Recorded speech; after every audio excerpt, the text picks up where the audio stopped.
Welcome back, guys and girls. It's Worldwar time finally again. At Order 66 I took some time off and used the time to take some invitations, which were pretty much open previously.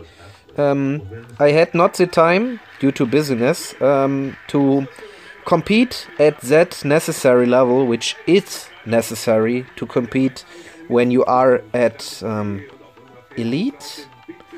Elite is a hard word. At very skilled and competent alliances like Order 66, which due to their own level of skill have to fight enemy alliances which are really high in the ranking, and therefore investing a lot of money, a lot of effort to stay where they are or even approach further on.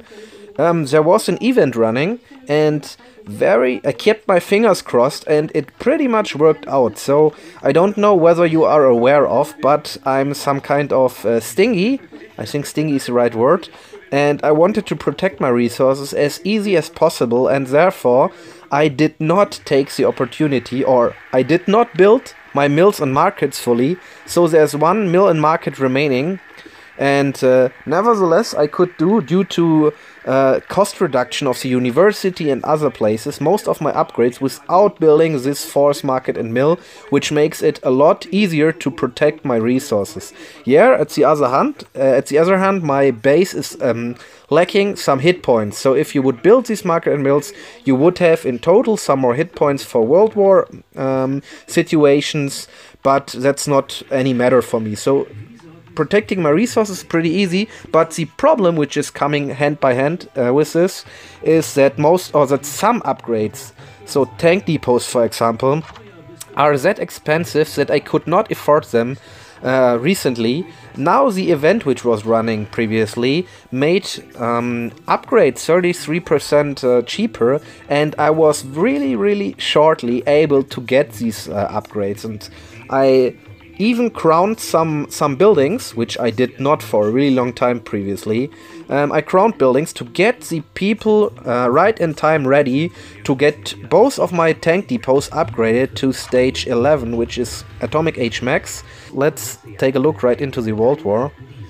I'm at the Alliance Temujin, which is not a new alliance, but based on their skill, it is more about a new alliance. Some kind of miscommunication, miscoordination, players being unable to assess their own skills and therefore adequately search a target which they can kill. And that's some problems I recognized in many alliances. If I would have to do a summary from all alliances I spent time in, and I think over these 2.5 years now, it were pretty much above 100 alliances I visited, I recognize that there are some patterns of skills, which means that alliances, or the best alliances, are not the best alliances because they are giving more effort in each attack, but there are more skilled individual players than in lower alliances, because in lower alliances we have the problem they have a lack of confidence, I think you could call it. They are unsure and they don't pretty much know what their own skills are, which bases they can do, which bases they cannot do. So pretty often they are messing off stars, just only because of the fact that they are underestimating enemies or they are completely overrunning enemies and could have taken a stronger target. So you are pretty much lacking some kind of efficiency.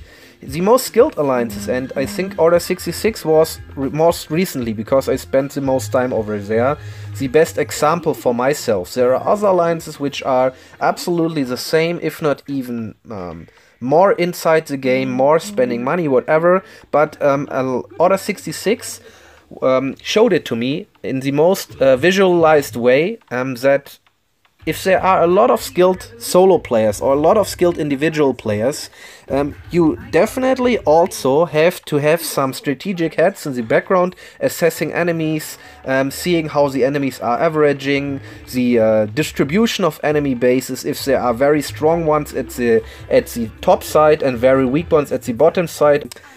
all this little stuff in the background, this is definitely necessary for each alliance. But if the players itself are that skilled that they can search their own targets, attack them successfully, and have a minimalized loss of efficiency, then you are getting a really big alliance, even if your players are not that good in total. So you don't need to have only Cold War age and Atomic Age players. No matter which stage your alliance is in, if the players are skilled and know where to attack and what they are able or capable of, you are already a pretty much efficient alliance, able to deal with, I don't know, 70-80% of all enemies which are getting matchmaked to you. But now let's stop talking about such things. The running World War was pretty close. In the end, it was a battle of seconds or of minutes. My assigned targets were enemy number 2 and enemy number 3 due to the fact that they had the most upgraded defenses in my opinion. A little side notice, at both attacks I used only my very weakest troop cards, so level 4 troop cards, my last ones remaining.